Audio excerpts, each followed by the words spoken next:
Hello mes amis Lions, bienvenue dans votre guidance du mois de novembre. Alors cette guidance arrive un peu tardivement, on est déjà quasiment mi-novembre, mais je vous rassure, ce n'est pas grave puisque ce mois-ci, nous explorons pas comme dans les guidances habituelles l'énergie, le climat du mois, qu'est-ce qui se passe dans les différents domaines de votre vie, mais je vous propose une guidance spéciale puisque nous sommes au mois de novembre sous le signe du Scorpion.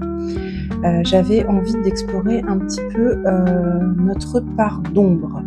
Du coup, je vous propose un tirage spécial alchimie entre ombre et lumière, puisque vous savez, le Scorpion est réputé pour aller dans les profondeurs, aller regarder l'obscurité, regarder les ombres, etc. Donc on va aller explorer en 6 cartes de tarot quel est votre élan conscient actuel. À l'inverse, qu'est-ce qui se passe sous la surface dans l'inconscient? Quelle est votre part d'ombre? Quelle est votre part de lumière aussi? Quel est le système, l'équilibre que tout ça crée? Et enfin, quelle transformation vous attend? Pour quelle transformation vous êtes mûr actuellement, je vais dire. Je vais aller tirer les cartes hors caméra et on se retrouve juste après. Alors, mes amis lions, ça y est, j'ai votre tirage. On va commencer tout de suite avec la première carte, la première position qui est votre élan conscient. Le 7 d'épée est une carte qui nous parle de ruse, de tromperie, qui peut nous parler de mensonge, qui peut nous parler de déni, c'est-à-dire de mensonge, mais de soi à soi, de se mentir à soi-même. C'est aussi une carte qui peut nous parler d'erreur, de se tromper, de faire fausse route, ou à l'inverse d'être un peu, d'être fin stratège, de se montrer plus malin que les autres. Dans un sens négatif, ça peut même aller jusqu'à de l'imposture en fait. De l'imposture, ça peut nous parler de comment dire? De biaiser au sens de montrer quelque chose qui n'est pas la réalité, ou d'éviter quelque chose. Avoir cette carte en élan conscient, moi ça m'évoque tout de suite en fait le fait de mener une vie, de cultiver un mode de vie au quotidien, une image, sociale, qui soit une imposture au sens vous voyez ce que je veux dire? Parfois par obligation, comment dire? Par obligation sociale, on on va faire telle chose, tel site, enfin, on va oui, on va se calquer en fait, on va se caler sur le modèle social qu'on pense qui est attendu de nous, pour mener notre existence de telle et telle manière, faire telle ou telle chose. Et en fait, on le fait pas pour soi, on le fait pas parce que ça correspond à notre vérité, on le fait parce qu'on pense, en plus, on n'est même pas certain, et on pense que c'est ce qui est attendu de nous dans la société. Par exemple, il faut absolument que j'ai ça dans la vie, pour, heu avoir réussi ma vie. Il faut absolument qu'on fasse ça, sinon, ça veut dire que, on est des ratés ou machin. Il faut absolument, qu'on ait, un 4x4 parce que tous les voisins ont un 4x4 et donc du coup, si on n'en a pas, on va voilà, ça peut être ce genre de choses un peu superficielles, de cultiver un rôle dans la société ou ça peut être un rôle au sein de sa famille, un rôle au sein d'un groupe, qu'on pense être attendu de nous, alors que enfin, c'est une croyance quoi, c'est ce qu'on pense. Donc du coup, ça nous oblige à mettre en place un certain nombre de stratégies, à être dans le contrôle parce que, en fait, quand on fait ce qui est attendu de nous, c'est calculé, en fait, c'est pas un choix qui est forcément fait, avec le cœur et et heu et on se sent un peu obligé d'agir comme ça.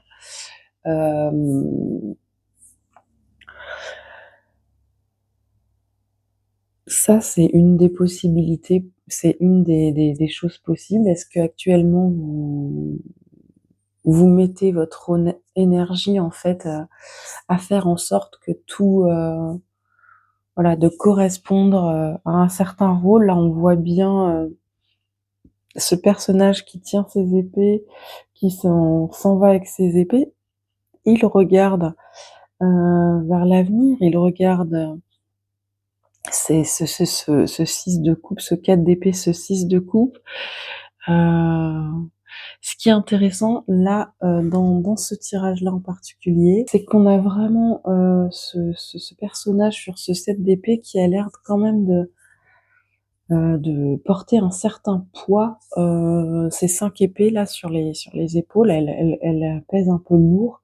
Et il y a ça aussi dans l'idée de quand on se ment à soi-même ou quand même on ment aux autres, qu'on est dans la ruse, un peu la tromperie, etc. Ça nous demande quand même beaucoup d'efforts parce qu'il faut énormément être dans le contrôle, il faut faire attention à ce qu'on fait, attention à ce qu'on dit, à être cohérent, etc.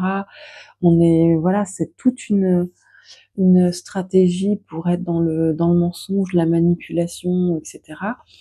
Et du coup, c'est épuisant, quoi. Et on a juste à côté, il regarde dans l'inconscient, puisque la deuxième position, qu'est-ce qui se passe sous la surface dans votre inconscient, quelque chose peut-être que vous ressentez dans le corps déjà, mais que vous n'avez pas conscientisé. On a cette carte d'immobilité avec le 4 d'épée qui, elle, c'est vraiment une carte qui nous parle. Elle peut avoir différentes significations, mais elle nous parle aussi de repos, de reconnexion, de, de, de se ressourcer, mais aussi d'être, c'est un 4, hein, donc il y a une stabilité dans le 4, et c'est aussi le fait de rester fidèle à ses valeurs, à ses positions, d'avoir une certaine, comment dire, quelque part, ne pas se laisser influencer. Est-ce que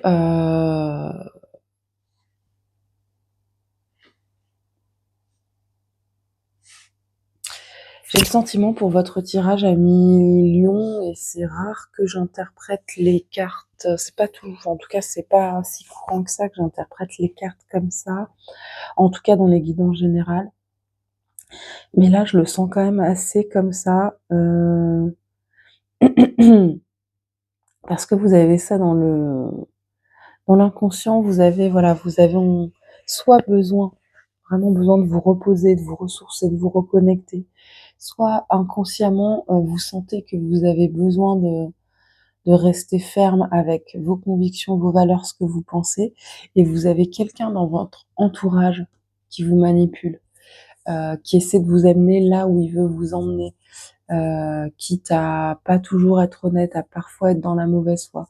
Et en fait, vous devez lutter entre guillemets un petit peu avec ça, pour pas vous laisser totalement influencer, dépasser, embarquer en fait par la volonté de l'autre. Soit vous êtes dans une sorte de conflit intérieur parce que effectivement dans vos actions, consciemment, vous agissez d'une certaine manière et qui ne correspond pas en fait à ce que vous voudriez au fond de vous, qui est plus aligné en fait à qui vous êtes authentiquement. Euh, Mais j'aurais tendance à dire que c'est peut-être une énergie qui vient plus de l'extérieur quand même, que de vous. On va continuer avec la troisième carte, la troisième position, qui est le 6 de coupe. Et le 6 de coupe nous parle, il nous parle d'innocence, il nous parle de gentillesse, il nous parle de simplicité aussi, de retour à l'enfance. C'est aussi une carte qui est à l'inverse, totalement. C'est ça qui est intéressant aussi. Une carte qui est totalement à l'inverse du 7 d'épée, parle d'absence de calcul, de gratuité, quasiment de naïveté en fait. de faire les choses pour le plaisir, et pas pour, pas avec une stratégie précise pour obtenir quelque chose, en fait. Donc c'est vraiment, la carte de ouais, de la candeur, de la naïveté. Et alors là, c'est quand même intéressant d'avoir cette carte en ombre et d'avoir ce 7 d'épée-là qui est l'inverse en un élan conscient. Parce que pour certains d'entre vous, est-ce que votre ombre serait que vous avez une certaine forme de naïveté? Vous avez une certaine forme d'absence de calcul dans vos actions au quotidien, dans votre façon de faire, de vivre, d'être avec les autres. Peut-être que vous donnez beaucoup. Vous savez ce dicton, un petit peu trop bon, trop con. Vous êtes quelqu'un qui donne énormément sans calculer, et puis vous voilà, vous vous faites un peu avoir par moment, ou alors vous comment dire, bah vous vous épuisez à la tâche, parce que si une telle vous appelle tel jour, ah tu peux venir, vous peut-être que vous comment dire, vous vous pliez en quatre pour faire plaisir à tout le monde, vous ne savez pas dire non, vous dites oui à tout, vous voulez être partout, tout faire. Et on voit que dans l'inconscient, avec un 4 d'épée, on a besoin de repos, on a besoin d'immobilité un peu, on a besoin de se ressourcer. Euh, et peut-être que consciemment, vous essayez en fait vous essayez vraiment d'être plus stratégique, de plus réfléchir à être un peu moins dans cette naïveté, cette spontanéité, mais vous avez du mal parce que vous avez cette forme de naïveté, ou même peut-être on pourrait aller jusqu'à dire de people pleasure, donc de personnes qui aiment faire plaisir aux autres. Vous voyez, des personnalités comme ça qui, on appelle ça en jargon anglais psychologique, people pleasure, c'est des personnes qui ont du mal à dire non, qui ont du mal à ne pas faire plaisir aux autres. Ils ne veulent pas contrarier, ils ne veulent pas être dans le conflit, ils veulent pas que les personnes leur en veulent, de poser des limites ou de dire non. Donc elles vont toujours chercher à faire plaisir aux autres, quitte à se sacrifier, en fait, quitte à sacrifier leur temps, leur énergie, leurs besoins personnels, etc. Et donc il peut y avoir quelque chose de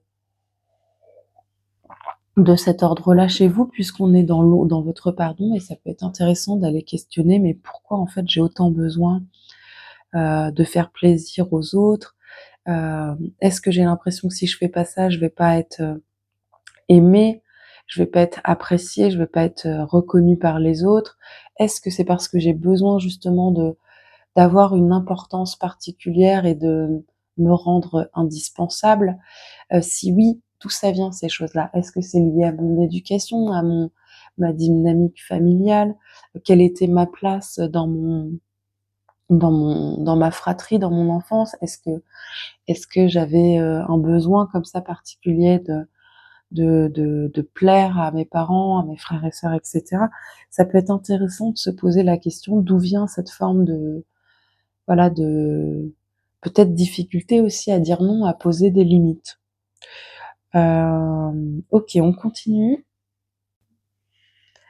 avec la quatrième position qui est ici les amants, les amoureux, the lovers, qui est une carte qui nous parle de choix du cœur, qui peut parler aussi d'hésiter, justement, hésiter entre le cœur, le choix du cœur et le choix de la raison. C'est une carte aussi qui nous parle de dualité. On voit bien là, hein, d'harmonie entre les contraires.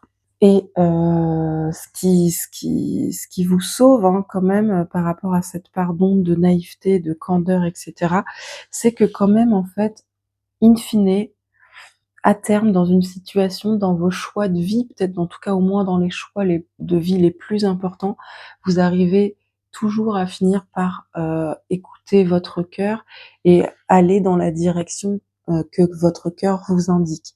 Donc moi, ce tirage me fait penser à des personnes qui tirent un peu sur la corde, on va dire entre guillemets, qui donnent beaucoup, pour faire plaisir à tout le monde, mais aussi comment dire, pour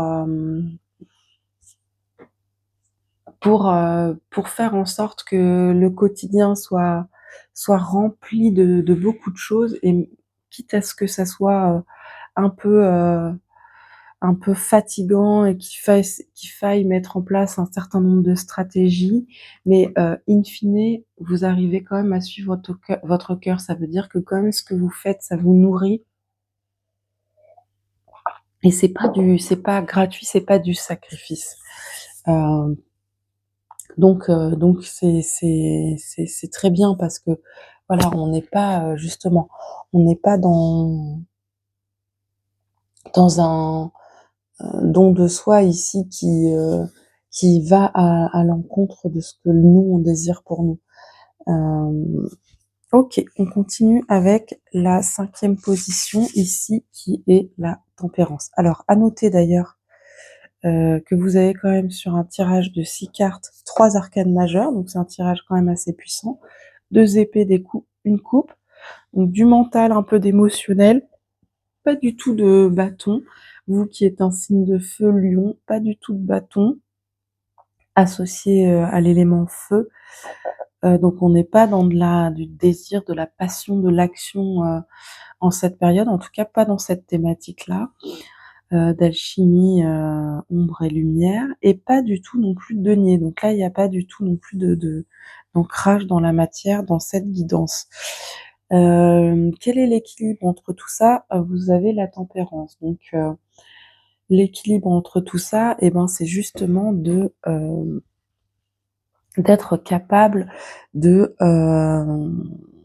tempérer, quoi, de mettre voilà, de l'eau dans une coupe et dans l'autre, de trouver un équilibre, en fait, de réajuster en permanence, de faire en sorte que si contraire il y a, ils arrivent à s'accorder. Et c'est ça aussi, hein, il y a ça aussi dans The Lovers, il y a aussi cette capacité de prendre en compte la différence, la dualité, dans le respect, dans l'écoute, dans l'harmonie. Et donc vous avez peut-être ce caractère-là aussi qui est, comment dire, à arrondir les angles, qui est diplomate, qui est pas, vous êtes pas contraignant, vous n'avez pas envie d'entrer dans le conflit, contrairement par exemple à un bélier qui est un autre signe de feu comme vous, qui aura plus de facilité, si quelque chose ne lui convient pas, à affirmer sa position et à dire non, non, mais moi ça me va pas, quitte à ce que ça crée des remous passagers. Le lion, il est plus dans la rondeur, il va plus faire en sorte que tout fonctionne pour tout le monde, il va être concentré plus sur les choses positives, et puis il va plus facilement voilà, laisser lâcher prise en fait sur les choses qui conviennent pas à d'autres, pour arrondir les ongles. Donc c'est ça aussi la tempérance, hein. Donc vous êtes dans un système comme ça où vous essayez de faire en sorte d'arrondir les ongles. Euh, donc ça peut être aussi en lien avec la première hypothèse que je vous donnais tout à l'heure, hein, d'être face à quelqu'un qui est un petit peu dans la manipulation, dans la stratégie, dans votre entourage, et vous êtes un petit peu dans la naïveté, donc vous vous laissez un peu faire, et comme vous avez cette nature un peu de compromis, de consensus, d'être diplomate, etc., bah vous laissez un peu, et puis l'autre, il arrive toujours un peu plus facilement à ses fins que vous. Et dans la dernière position, donc la position de l'alchimie, hein, de la transformation, de l'évolution vers laquelle vous allez, en tout cas qui est possible, vous avez l'arcane majeure de la mort. Et donc là, il y a quelque chose qui se clôt pour vous. Vous allez vers une clôture, la fin peut-être d'une période. Vous avez en ombre aussi ce 6 de coupe, hein.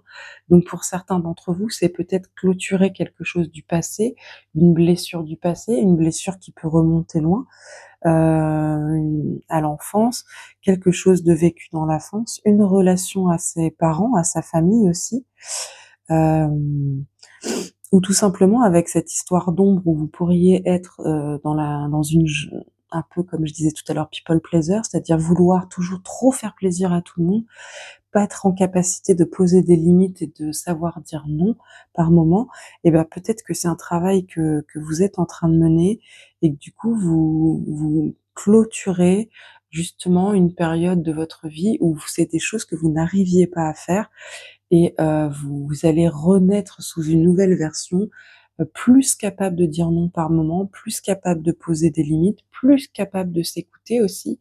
Écouter ses besoins de repos, ses besoins de ressourcement, ses besoins aussi parfois de juste: «Non, stop, là, moi, je me pose, je suis pas tout le temps en train de courir en mouvement à déployer des stratégies dans tous les sens pour tout organiser, autour de moi, pour tout le monde, pour faire plaisir à tout le monde.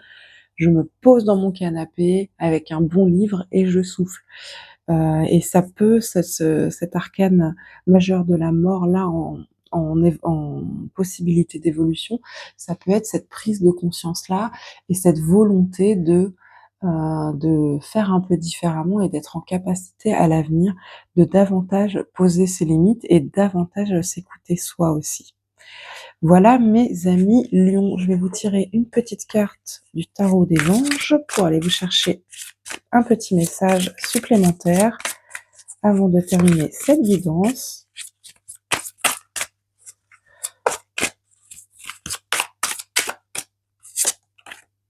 8 de terre. Ah bah là voilà la carte d'ancrage, on n'en avait pas. Un travail hautement qualifié et récompensé. Tâchez de tout apprendre à propos d'un sujet donné, retournez à l'école. C'est les petits messages qui sont sur ces cartes-là, mais le 8 de terre, effectivement, c'est le 8 de denier, c'est la carte du travail. Hein. Vous voyez, sur ce jeu-là, sur le Rider-Waite-Smith, c'est l'ouvrier qui est à son ouvrage, qui est en train de construire ses deniers, il est concentré, il travaille dur. Donc peut-être que vous êtes dans une période actuelle où le travail a beaucoup d'importance, ou tout simplement, plus symboliquement pour relier à ce qu'on vient de voir ici, peut-être que vous travaillez justement activement à avoir cette capacité à davantage poser vos limites, davantage apprendre à dire non, davantage être moins dans le il faut absolument que je sois partout tout le temps à tout faire, et que vous travaillez activement à faire évoluer cette manière d'être, ce comportement, et travailler justement sur pourquoi, sur les causes en fait. Qu'est-ce qui fait que vous avez du mal à dire non? Qu'est-ce qui fait que vous avez envie d'être partout tout le temps avec tout le monde? Qu'est-ce que vous auriez est-ce que vous auriez l'impression de rater quelque chose, et pourquoi vous avez l'impression que ça serait si grave de rater quelque chose, etc. Peut-être une manière de vivre aussi les choses de manière très très intense, quoi. Vous êtes un lion, donc un signe de feu. Allez, je vous prends un dernier message avec le petit oracle de l'intuition et on en aura fini avec cette guidance. Bénédiction, le monde invisible est le réservoir fabuleux de tes désirs profonds. Et confiance, l'univers cherche les moyens parfaits pour te combler, il te fera signe. Bon, bah, j'ai rien à rajouter de plus, c'est un vœu. Le monde invisible est le réservoir fabuleux de tes désirs profonds. Et confiance, l'univers cherche les moyens parfaits pour te combler, il te fera signe. Ok, donc soyez attentifs autour de vous, si vous voyez quelque chose qui vous évoque, qui résonne en vous, qui vous évoque quelque chose qui suscite votre attention, suscite un désir chez vous, ça peut être une bonne chose qui arrive pour vous. Voilà mes amis lions, j'ai terminé cette guidance, j'espère qu'elle vous a plu. Si elle vous a plu, n'hésitez pas à liker la vidéo, ça m'aide avec l'algorithme YouTube, ça permet de rendre la vidéo visible à un plus grand nombre. N'hésitez pas à me laisser un petit commentaire si vous en avez envie. Et puis si vous découvrez seulement la chaîne avec cette vidéo, eh bien abonnez-vous pour soutenir mon travail et pour suivre les futures guidances. D'ici là, je vous souhaite un très beau mois de novembre. Je vous dis à bientôt. Ciao!